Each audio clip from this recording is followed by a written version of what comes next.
Hey Al, the Story Collider needs your help. We want to know, what do you like about the podcast and what can we do better? What were your favorite moments? What do you want more of, less of? All of those things. So if you have a few minutes today or anytime this week, visit storycollider.org and take our brief listener survey. It'll be a big help as we plan for next year. Thanks.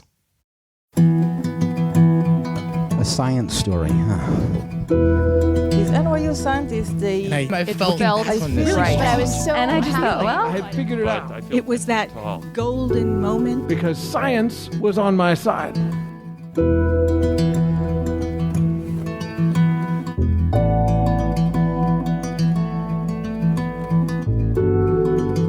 Hi everyone, I'm Ben Lilly, and welcome to the Story Collider, where we bring you true personal stories about science. This week's story is from Wes Hazard. It was recorded in September 2016 at the Oberon Theater in Cambridge, Massachusetts.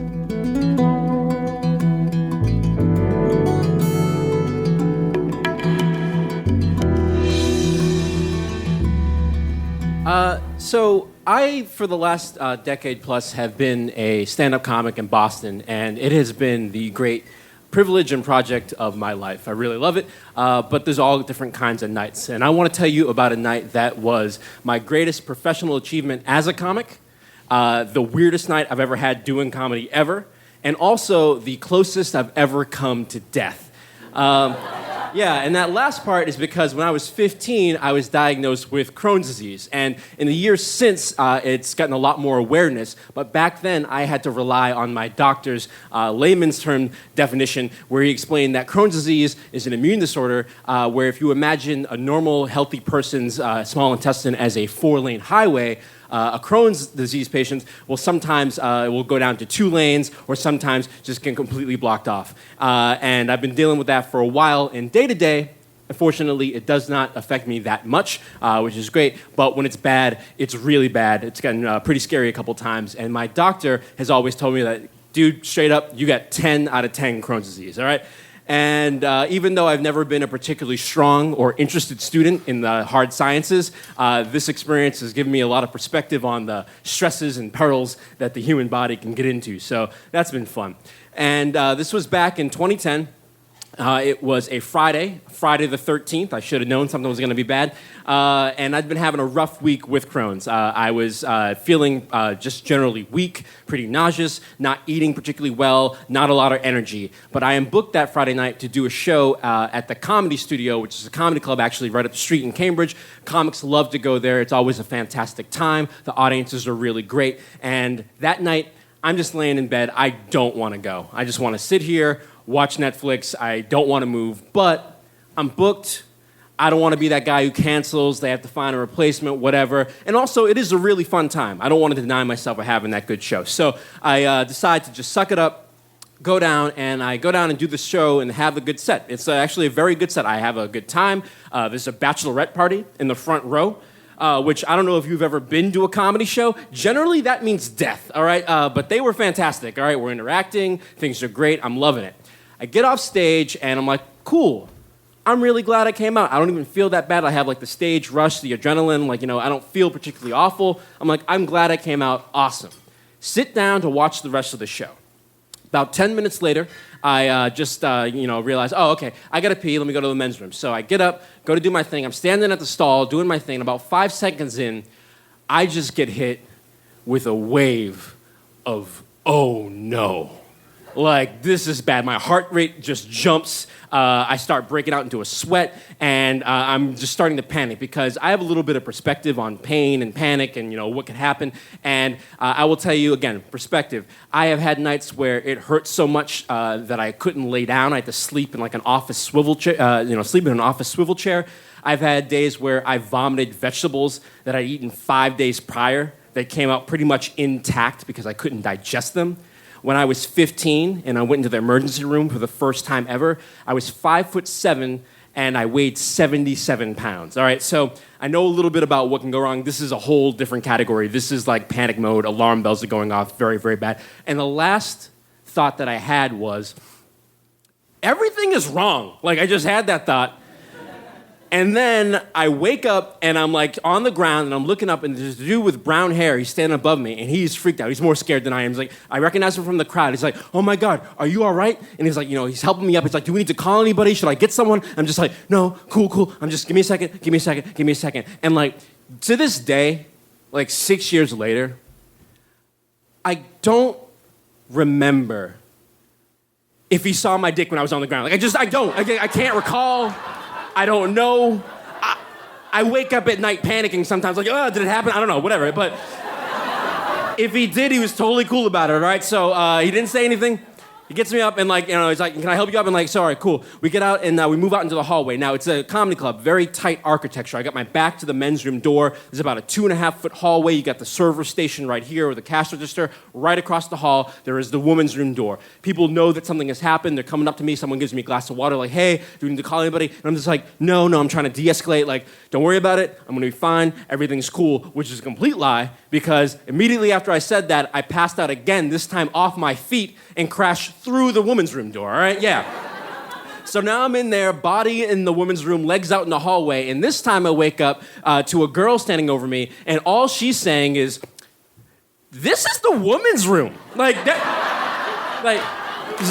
all she had to say, all right? Like, clearly the comedian you just saw on stage, massive distress, like, wrong bathroom. And like, even then, I'm all discombobulated. Like, I just passed out twice in public. I'm panicky. I had the presence of mind to like think, like, you're a bad person. Like, I had that thought, all right? Like, So they finally, they get me up. They make me sit down and like, dude, we should really call somebody. I'm like, no, just give me a couple minutes. I'm going to be fine. I drink some water. I wait about 10 minutes, and I'm actually able to walk out under my own power. It's like down 3 flights of stairs. And now what a rational person would do in this situation is like take a cab to the hospital. What I attempt to do is take the bus home, okay? Not my finest hour, but whatever. I walked 3 blocks to the bus stop, and I'm waiting forever. And finally, I just take a cab home, and it is not good. This is a bad night. I get into my place barely. It's getting hard to walk. I'm in a lot of pain at this point. Heart still beating really fast. And I know from past experience, having been in the hospital multiple times, that this is like a pretty high event. I'm definitely going to be hospitalized. I know that for sure. But it's 11 o'clock at night. So my reasoning is, okay, I'm going to wait until morning. I'll call the hospital ahead, tell them I'm coming. I'll call my mom. I'll have her come pick me up, take me there, so I don't have to like take an ambulance or a cab. Just ride out the night and just make it all nice and easy, just casual, basically. And I do that, and so I spend a horrible night. I get like 3 hours of ragged sleep. I'm like puking into a shopping bag next to my bed. Things are not good. In the morning, I call Children's Hospital, which I still went to, even though I was 26 years old, and hey, things are bad. Like, all right, cool, come on in, we'll expect you. I call my mom. I'm like, hey, Mom, it's as bad as it's ever been. You got to come take me to the hospital. She's like, all right, cool, be right there. And I start packing a bag because I know I'm going to be admitted. So, I'm packing T-shirts, some books to read, and I'm not taking this as seriously as I should be. I'm like half watching an episode of Mad Men, all right, like whatever. What I don't know, the factor here is that I am bleeding internally. Like, I'm having a massive hemorrhage. That is why the previous night, when I'd risen up to use the bathroom, gravity was like, there's no blood in your body anymore, and that's why I fainted. So, I don't know that, though. So, I'm doing all this just taking it real easy, taking my time, when all of a sudden, I get hit with the most urgent need to evacuate my bowels that I've ever had in my entire life, all right? So this is a problem because I can, 1, barely walk at this point, and 2, the bathroom is all the way across the apartment. So I get out, and I'm supporting myself on the kitchen counter, on the back of a recliner. I'm duck walking against the wall, supporting myself, finally plant myself on the throne, and I just start releasing the most foul, viscous, jet black wave of satanic stuff that you've ever seen or smelled in your entire life. It's just awful. It's real bad. And it's jet black because that's what happens when you've been bleeding into your stool for the past 3 days. I did not know that, again.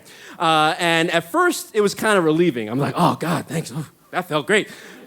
But then, very rapidly, I'm like, oh my God, I don't even have the strength to sit up anymore. I am rapidly losing that ability. And eventually, I'm like, oh my God, I gotta get... So I just made this leap. I leapt into the bathtub and just am laying on the floor of the shower, which I knew then that things were probably pretty serious because I am a stone cold hypochondriac. Like, right, if I like touch my own foot, I have to immediately wash my hand with antibacterial soap, whatever.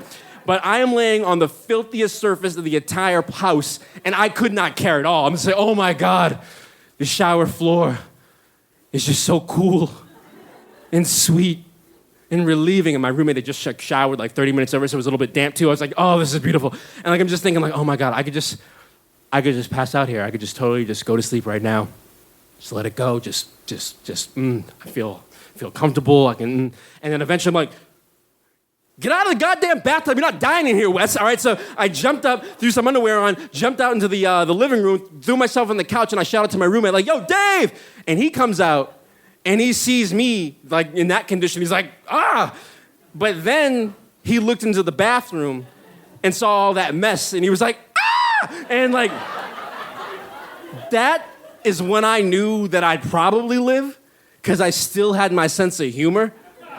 Because when he screamed, I was like, ain't got nothing to do with me. I'm going to the hospital. He's cleaning that up. Like, so whatever, like, you know. So I was like, all right, we're probably all right. And then my mom gets there, and by the time my mom gets there, things are really bad. Like, I'm literally dying. Like, my body is shutting down. I can no longer walk. I'm in immense pain. I'm this close to passing out. And I'm on the 3rd floor. My mom and Dave, they each have to throw an arm around their shoulders and walk me down. And they're walking me down, and at one point, again, I just have almost no body function left anymore. My neck just, like, snapped back because I was just almost lifeless. And my mom, to this day, like, she says, like, you know, I'm her only kid. She's like, baby, when I saw that, I'd never been more scared in my entire life. And they get me out and they throw me in the back of her Toyota, and she drives like a madwoman to Children's Hospital. And I know that because I started out laying down in the back seat. And by the time we got there, I was in the footwell because like she's just weaving through traffic and everything, whatever, right? This is her only son. And we get to Children's, and the triage nurse sees me, and this is when I knew things were bad because, like, she was like, "Oh wow, okay, no, we got to get him upstairs right now. He looks wicked pale." And I'm like, "I'm black. Like that's like pale and me should not be in the same sentence, all right?" So, all right, I'm very worried now. And they get me in there, and they ended up taking out 16 inches of small intestine. That time, I'm in the hospital for 9 days. I was in ICU for most of it. Fun fact, if you go to Children's Hospital at 26, you will get kicked out if they place you in the room of a 2-year-old blonde toddler, which they did. And his parents saw me with a full beard and were like, nothing too happy about that. And that's why I go to Brigham and Women's now, because they will kick you out. But the reason that I say that is my greatest professional achievement as a comedian is this. There are very, very many hilarious comedians in Boston right now who have come out of Boston, absolute legends. I've been doing this more than a decade. I am not famous at all. Most of you will probably never hear me after tonight, but I am the only comic in Boston history who dropped a pretty decent set with massive internal bleeding, all right? Like, yeah.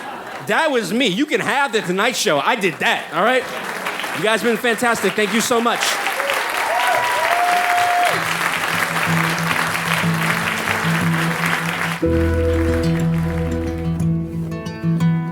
That was Wes Hazard.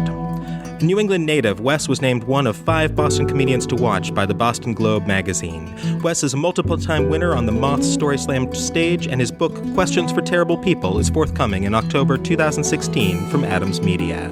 If you enjoyed today's story or are a fan of the podcast, please consider writing us a review on iTunes. It's a great way to help new listeners find the podcast, and we love sharing these stories. We're grateful for the support of the Simons Foundation, who helped make all of this possible. The Story Collider is produced by me, Brian Weck, Darren Barker, Ari Daniel, Christine Gentry, Skylar Bear, Shane Hanlon, Rosie Waldron, and Liz Neely. The podcast is produced by Zoe Saunders, and the theme music is by Ghost. Special thanks to Oberon for hosting the show, and to Public Restrooms for always being there for us. Thanks for listening.